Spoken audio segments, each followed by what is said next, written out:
Nellore we are high school పనులను మంత్రి doctor Ponguru Narayana ఆకస్మికంగా పరిశీలించారు. పనుల్లో వేగవంతం పెంచాలని సూచించారు. P4 ద్వారా పేదల జీవితాల్లో సమూలమైన మార్పులు తీసుకురానున్నట్లు రాష్ట్ర పురపాలక పట్టణాభివృద్ధి శాఖ మంత్రి డాక్టర్ పొంగూరు నారాయణ తెలియజేశారు. నెల్లూరు వీఆర్ హైస్కూల్లో రాత్రింబవళ్లు కొనసాగుతున్న ఆధునీకరణ పనులను శనివారం రాత్రి మంత్రి ఆకస్మికంగా పరిశీలించారు. పనుల్లో మరింత వేగం పెంచాలని మంత్రి ఆదేశించారు. ప్లే ఎక్విప్మెంట్ వివరాలు అడిగి తెలుసుకున్నారు. ప్లే క్లాస్లో చిన్నారుల కోసం ఏర్పాటు చేసిన బల్లలు, కుర్చీలను క్షేత్రస్థాయిలో పరిశీలించారు. ఈ సందర్భంగా రాష్ట్ర పురపాలక పట్టణాభివృద్ధి శాఖ మంత్రి డాక్టర్ పొంగూరు నారాయణ మీడియాతో మాట్లాడారు. ఏదైతే నెల్లూరు నడి ఒడ్డులో ఉన్న వీఆర్ హై స్కూల్ని ఈరోజు ఒక మంచి మోడల్ స్కూల్గా భారతదేశంలోనే నెంబర్ 1 స్కూల్ పేదలు నిరుపేదలకు చేయాలనే ఉద్దేశంతో తలపెట్టి ఇటు ముఖ్యమంత్రి గారికి మరియు విద్యాశాఖ మంత్రి యువ నాయకుడు లోకేష్ గారికి ఇద్దరికి యాక్చువల్గా చెప్పడం జరిగింది. వెంటనే స్టార్ట్ చేసి చేయమన్నారు. ఆ నేపథ్యంలో దీన్ని టేకప్ చేసాం. దీన్ని ఎన్సీసీ వాళ్ళు యాక్చువల్గా టోటల్గా రెనోవేట్ చేస్తున్నారు. జేసీ గారు కంటిన్యూస్గా ఫాలోఅప్ చేస్తూ దానికి కావాల్సిన పర్మిషన్, ఎందుకంటే ఇది 1900లో స్టార్ట్ చేసిన ఇన్స్టిట్యూషన్. అంటే 120 సంవత్సరాలు చరిత్ర ఈ యొక్క వీఆర్ కళాశాలకు. 120 సంవత్సరాలు. అట్లాంటి కళాశాలని, స్కూల్స్ని 2019-24లో మూసేశారు. దాన్ని డెవలప్ చేయాలనే ఆలోచన లేదు. కానీ ఎలక్షన్స్ ముందు నాకు ఈ విషయం తెలిసి నెల్లూరు సిటీ ప్రజలకు ప్రామిస్ చేశాను, ప్రభుత్వం రాగానే దీన్ని టేకప్ చేస్తానని. అన్న ప్రకారం టేకప్ చేసి యాక్చువల్గా ఆల్మోస్ట్ మెజారిటీ వర్క్ అయిపోయింది. ప్లే గ్రౌండ్స్ ఇంకొంత ఉంది. బహుశా 12వ తేదీ లోపల ఆల్మోస్ట్ స్కూల్ మొత్తం మేజర్ వర్క్ అయిపోతుంది. ఎందుకంటే స్కూల్స్ అన్నీ రీఓపెనింగ్ June 12th. దానికి జేసీ గారు డైరెక్టర్ ఆఫ్ స్కూల్ ఎడ్యుకేషన్కి, సెక్రటరీకి అందరికీ ఫార్వర్డ్ చేశారు. వాళ్ళు పర్మిషన్లు కూడా ఇచ్చేశారు. ఇక్కడ చదివే పిల్లలు ఈ యొక్క నెల్లూరు సిటీలో ఉన్న నిరుపేదలు వాళ్ళకి అడ్మిషన్ ఇస్తామని చెప్పారు. ఎందుకంటే ఈ స్కూల్ని మళ్ళీ రివైజ్ చేయటం మెయిన్ పర్పస్ అదే. నెల్లూరులో 94,000 హౌస్ ఉంటే 84,000 గడప తొక్కే. నేను ఎలక్షన్ ముందు డోర్ టు డోర్ విజిట్ చేశాను. నా కంటితో చూశాను, చెవులతో విన్నా వాళ్ళ బాధలు. ఆ పేదలు, నిరుపేదలు, ఎవరైతే తల్లులు లేని పిల్లలు, తండ్రులు లేని పిల్లలు, అదేవిధంగా చిన్న చిన్న పాసి పనులు చేసుకుంటుంటారు ఏళ్ళలో, 2-3 ఏళ్ళ వాళ్ళ పిల్లలు, అదేవిధంగా ఈ యొక్క హరిజనవాడ, గిరిజనవాడ కొన్ని ఉన్నాయి, వాటిల్లో ఉండే పిల్లలు, వాళ్ళ పరిస్థితి నిజంగా చెప్పాలంటే వాళ్ళకు వచ్చే ఆదాయం నెలకి 3,000 నుంచి 5,000, దాంతో జీవనం గడుపుతున్నారు. వాళ్ళకి హై క్వాలిటీ ఎడ్యుకేషన్ ఇవ్వాలి, ఎందుకు వాళ్ళు కూడా చదవకూడదనే ఉద్దేశంతో ఒక మంచి సదుద్దేశం చేశాం.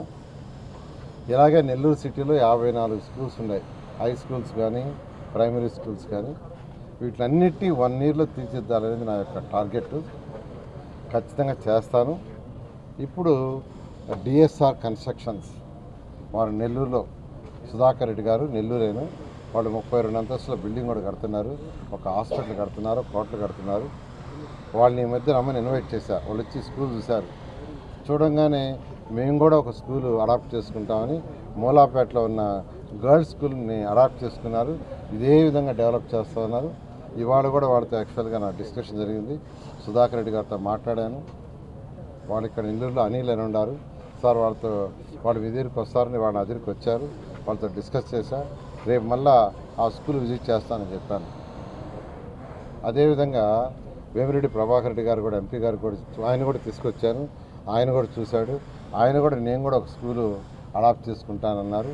అదేవిధంగా వేస్ట్ ఎనర్జీ ప్లాంట్ ఏదైతే ఈరోజు అంటే ఈ యొక్క లెగసీని క్లీన్ చేస్తున్నారు, దంతాల్లో కావచ్చు, మన యొక్క అల్లీపురం బై రోడ్లో కావచ్చు, వాళ్ళు కూడా ఒక స్కూల్ మేము అడాప్ట్ చేసుకుని చేస్తామన్నారు. ఈ విధంగా ఎవరైతే నెల్లూరులో పుట్టి పెరిగి ఉన్నత స్థితికి పోయి ఉన్నారో వాళ్ళందరినీ కాంటాక్ట్ చేస్తున్న P4 ప్రోగ్రాంలో ముఖ్యమంత్రి గారు P4 అనే ప్రోగ్రాం తెచ్చారు.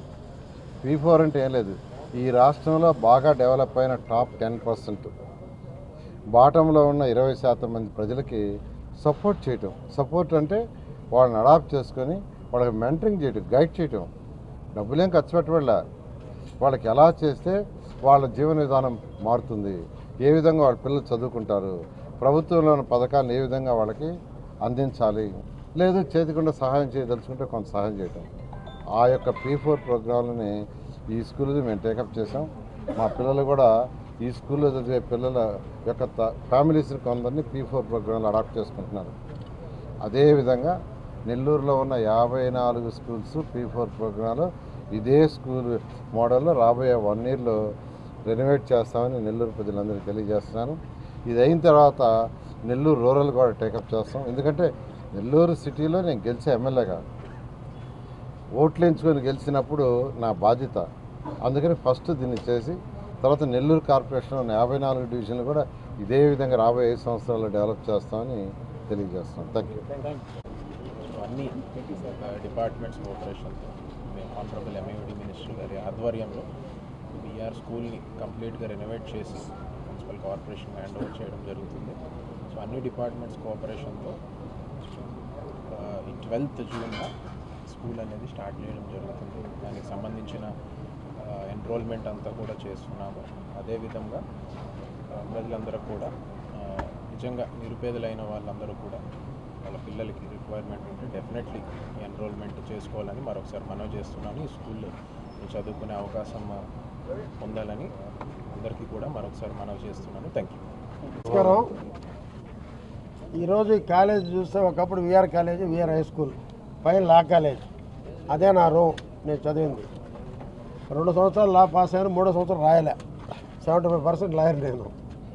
ఈరోజు చూస్తే ఒకప్పుడు ఇదంతా పాడుబడిపోయిన పరిస్థితిలో ఉంది, పావులు ఉండేవి.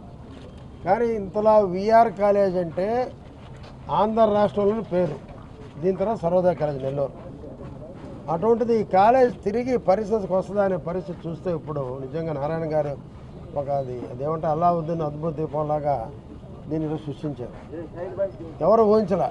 నేను చూశాను అసలు ఇండియాలో ఇటువంటి స్కూల్ ఉంటుందా సార్ అని.